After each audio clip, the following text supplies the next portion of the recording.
ঋণের জন্য আইএমএফের চাপিয়ে দেয়া আর কোনো শর্তে নথি স্বীকার করবে না বাংলাদেশ, এমনটাই জানালেন অর্থ উপদেষ্টা ডক্টর সালেউদ্দিন আহমেদ।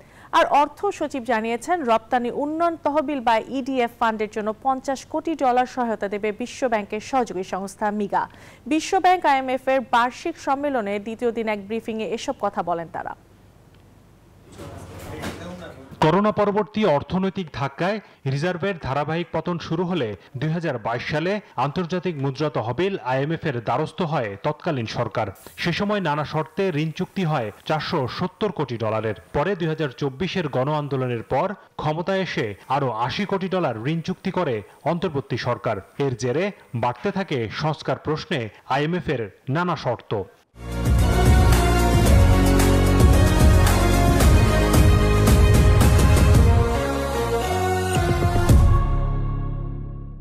কিন্তু এখন পরিস্থিতি বদলেছে। ওয়াশিংটন ডিসিতে অর্থ উপদেষ্টা জানালেন, ঋণের বাকি অর্থ পেতে আইএমএফ এর চাপিয়ে দেয়া কোনো শর্ত মানবে না বাংলাদেশ। আইএমএফ এর যে বহু রকম শর্ত যদি আবার দেয় বা বহু রকম ইস্যু করে, আমরা ডেফিনেটলি এখন একটু আমরা সেকেন্ড লুক দেব, আমরা বাজেট সাপোর্ট নিতে হবে কিনা। আমরা আইএমএফ এর বিভিন্ন শর্তে যেটা আমাদের জন্য খুব ফ্রেন্ডলি না, ডেফিনেটলি আমরা দিকে যাব না। আমরা চেষ্টা করছি অল্টারনেটিভ বাজেট সাপোর্ট দিতে, অন্যরা দেয়। বার্ষিক সম্মেলনের দ্বিতীয় দিনে বেশ কয়েকটি গুরুত্বপূর্ণ বৈঠকে অংশ নেন সরকারের প্রতিনিধিরা।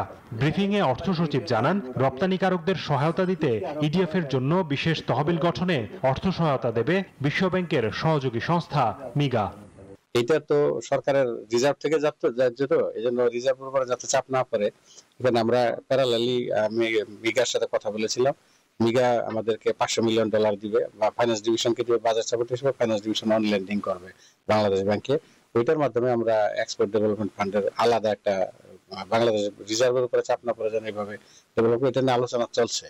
আইএমএফ এর বার্ষিক সভায় অর্থ উপদেষ্টা ছাড়াও বাংলাদেশ ব্যাংকের গভর্নর সহ সরকারের ঊর্ধ্বতন কর্মকর্তারা অংশ নিয়েছেন। হোসেন শাহাদাত, ডেস্ক রিপোর্ট, নিউজ 24।